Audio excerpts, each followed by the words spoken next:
off. That's cool. You know, I don't know anything about farms except for now I take the dogs. I've been able to get a couple farms to let me run the dogs on the farm. I have an ATV there, so I can run them off leash. And I've taught them to deal with the farm stock there. Don't mess with the cows and everything. Actually, one of the farms we go to in the Shenandoah, we have to go through the cow pasture, and we've come up on the cows, but it's all been good. And as long as you're not bulls there. yeah. There's usually one bull I stay the heck away from the bull. Like, The cows are usually, you know, you can walk in between. yeah, they're pretty docile. Yeah. Pretty interested in what we're doing too. They're in the dogs. They don't know if they're small cows at first, and it's kind of fun to watch all the interactions. Right. I like to film all our adventures, so and I'm all, you know, because I've done so many, I'm always trying to find different ways of filming, different cameras to use, and it's keeps like a hobby going with the dogs, and document everything I do, so in the future I can look back at it, which I do, and just say, wow, I'd like to do that again, or that was the coolest thing I did, whatever. So the hybrid should be pretty cool. We're excited about that. Yeah. It's a nice half mile of bridge. Is it a half mile? A little less than I think. Now, Less than a half mile. it's harness, yeah. Now, what river is that over? Is that the Shenandoah? No, it's No? the Appomattox River. Appomattox. When you cross the Appomattox River down here. You see, this was a railroad spur.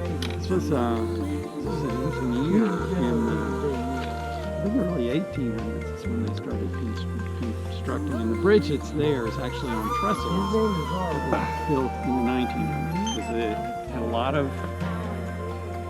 This was an important route during the last days of the Civil War. Oh, Okay, so wow.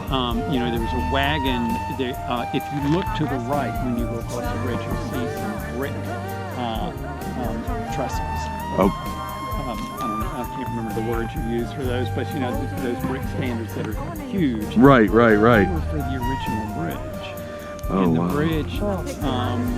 bridge didn't really burn until the 1900s, and they rebuilt it using metal trestles.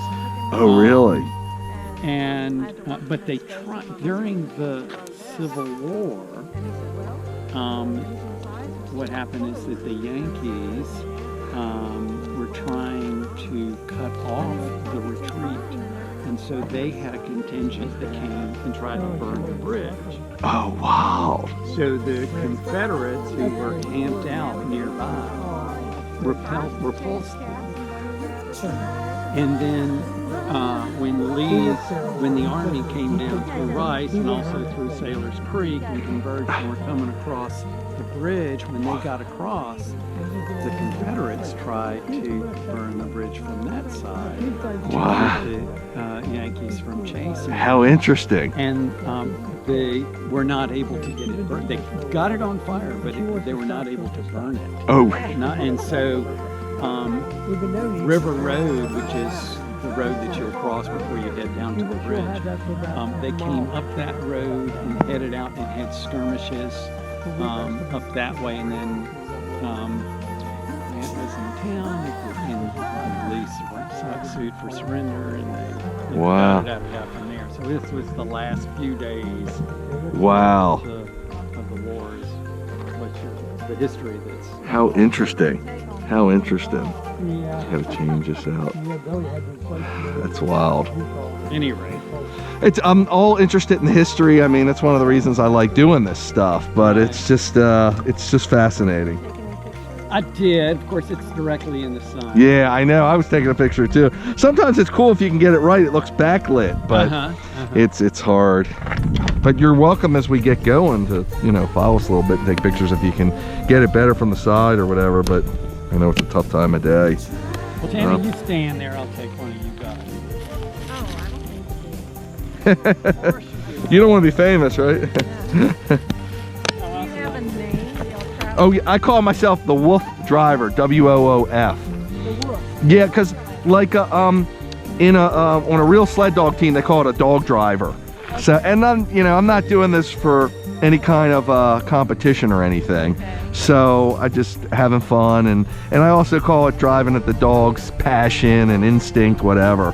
So just thought it'd be fun, a fun kind of name. What's your connection? Because you're pedaling, and the dogs are, and you're both pulling. Right, we can both pedal in tandem or singularly, however we want. And do the dogs do any pulling? Yes, they can actually, especially if we're going downhill or level. We try to run the trails, so we're running in the easiest direction, as to not, yeah, so they can do what they want to do, per se. This won't come off.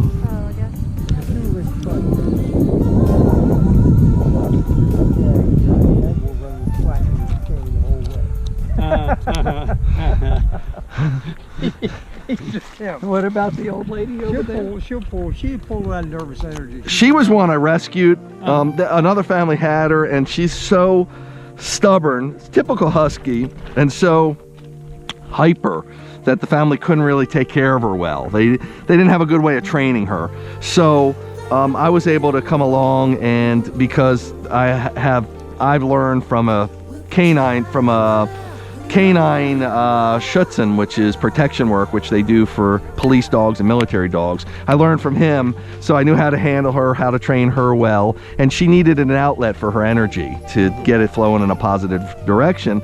So I got all these sports that I like to do with the dogs, all these things like this, and took her out and let her. She can't pace herself well, even when she was younger. So she's learned a lot better, but the people said, they see I do all these miles. We've done 30 miles before, and they're like, how'd you get her to do it? Because we used to jog with her for a mile and she's done. It's not that she's energetically done, she's just done in her mind, and she's stubborn. So you gotta entice her and work with her program how she wants to do it, and that's, yeah, exactly. Dangle it in front of her. And also, the competition's awesome having the other dogs with her, because she wants to compete with them and wants to show that she can do what they can do. And even though she's older now, be just as fast, whatever. So it's fun. And but she's a tough one.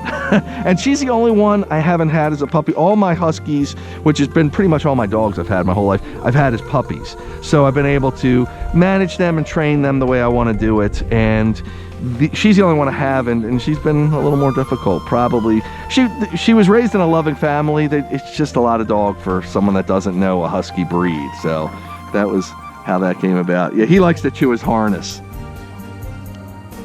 He wants to get going. Like, he needs to go. This dog could run hundreds of miles and it wouldn't be enough. The two back dogs do about 20 miles, 15, 20. They're done. The two front dogs could go 50 miles. Thank you so much. Really appreciate it. Great chatting with you. Yeah. And always. Are y'all going back tonight? Yeah, we'll head back. Dan, who you ran into, he's a young guy. Oh yeah, he could see us. I glimpse him. That we do that on the phone, so he knows where we're at. If we break down, he would kind of know how to get to us. Try to find. I mean, it's a little hard back here, but get a hold of somebody. You know, if it was, we've broken down before and just walked the dogs, but it's a long walk still, especially if you're way back yonder. But some of them trails only have access like every 6 or 7 miles. Sometimes Wow. when you're Yeah. in there, you're back. With